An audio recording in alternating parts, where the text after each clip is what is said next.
Hi Patreon subscribers, it's me, Chris Fisher RPT, the Blind Wood Turner, and I thought I'd just share something with you today in the kitchen.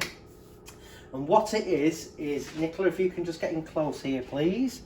I've been making these magic wands for Hoghton Tower. Now that's a medieval fortified manor, but for most people, if you say a castle, they get what it is. About a 5-10 minute drive from here. It's where we got married, and I make stuff for their gift shop. So we had a meeting recently, and they've got a new gift shop and a new ticket office where you can pay for your tickets to do the house tour and things. So if you're in the area, check it out and do the tour. It's an amazing building. But these magic wands are for the gift shop because it's our own little Hogwarts really, and magic wands and medieval castles and things, it just all fits. So we decided we'd do some wands. What we've got here are some scrolls. Well, they're not scrolls yet. It's very modern A4 photocopier paper, and Nicola has penned a lovely what would we call it, a lovely little blurb, there you go, some blurb to go with the wand. So one of these for a wand, and obviously which you don't want to give them one of those, it doesn't really fit. So we're going to age these. So it's a very simple process, and basically what I have here is a roasting pan full of coffee and hot water solution. But I've done it in advance for two reasons: let the water cool a bit so I'm not burning myself, and also as you pour it in you get a load of bubbles, so it just gives the bubbles time to settle. Otherwise, as the bubbles pop on this, you could get a load of bubble marks. So I'm going to immerse that very gently. Very gently. So what we're after really is home brewed parchment. Now if you wanted to, you could just make parchment this way with your plain paper, and you could have it as parchment and use it for calligraphy, or if you wanted to send, you know, beautiful handwritten letters with a difference, you can make your own parchment. And I don't know of the chemistry behind it, but obviously the coffee's going to stain the paper to give it an aged look, but when it goes in the oven to dry out, along with the coffee, it comes out and it's very crisp, and well, it's just like parchment. So that's cool. So we leave it in here for a few seconds, and you don't want to leave it in too long, because what could happen is the paper gets that soft, it tears. So I just basically feel for the edge and drop it in like that. So I'm not going to need the oven gloves for this first one. I will do to get it out. So it goes in there, and it's going to stay in there now for a couple of minutes. The oven's been on for about 10 minutes, coming up to temperature. No point putting it into a cold oven because you'll be stood here for 15-20 minutes. You want it to go in there and basically dry that paper out as quickly as possible, otherwise you're going to be in here all day.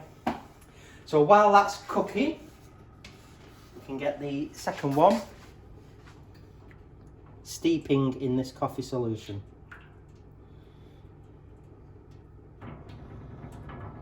Just keep tapping it until I feel that all of the surface. It's good to have a tea towel knocking around somewhere just to keep your hand dry. I don't want to put wet coffee stained hands into the oven gloves.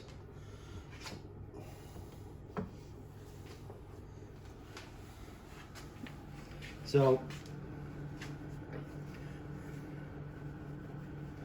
I am just going to give it another minute or so.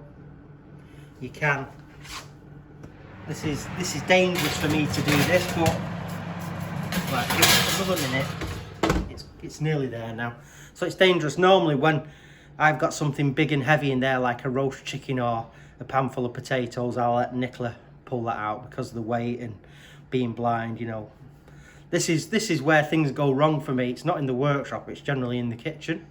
So when I've cooked the evening meal, Nicola generally gets hot food out of the oven, but she's filming, so she'd swerve that one. Right then, stand clear. So if I get this out now, and we're after pretty much all the way dry. Just close that, keep the heat in. So, you hear that now? Yes, of course, sounds good. Yeah, so what we do is get next piece out.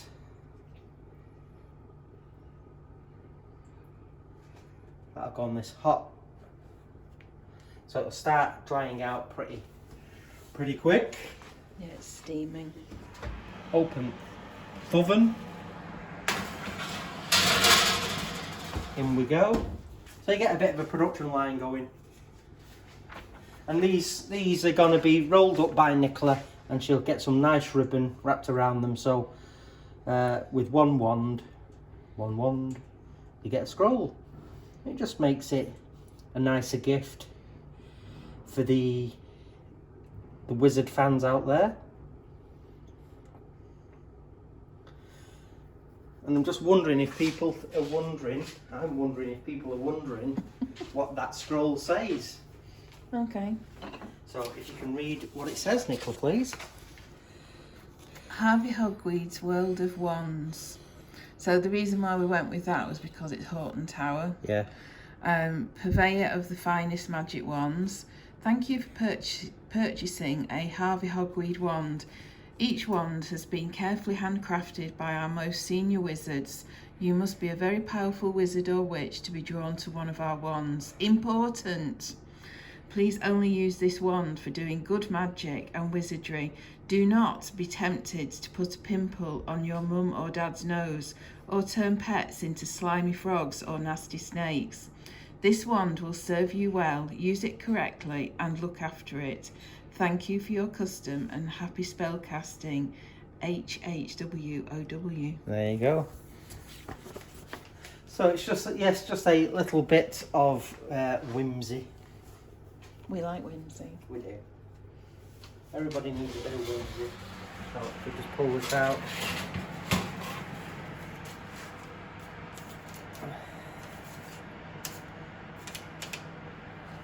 That's pretty good.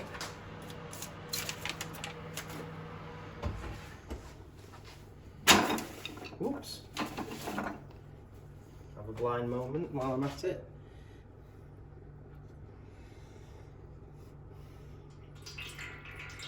And the trick is really not to make this solution too strong, because it'll just hide. It looks pretty good though. It'll hide everything. You're just after a, a suggestion of age.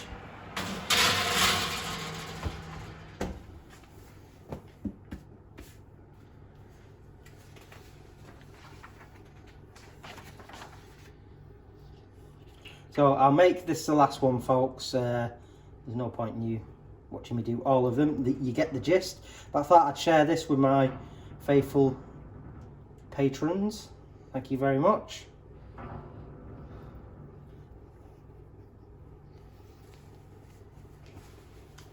And this tea towel will need to go in the wash afterwards, because it'll be stained with coffee.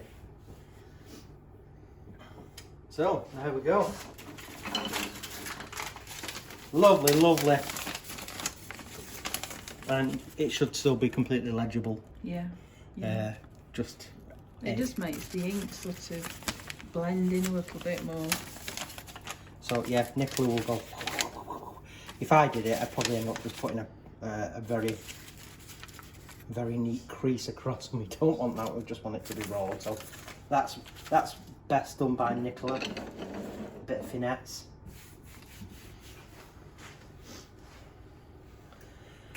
So next week, folks, we're going to deliver these to Horton Tower. And if you didn't know, Horton Tower, it's been in the same family, the De Horton family, since medieval times. It's the place where James I knighted the loin of beef, so it became sirloin. So whenever you have a sirloin steak, now you know that it came from, well, the name came from our local castle. So there you go, that's where we got married. So we sat, our top table was the table that James I sat at. And it's that big, it'll never get out of the Great Hall, that table. Not in one piece, anyway. Not in one piece, no. Not even I would want to cut it up for pen blanks or bowl blanks. It's too special for that.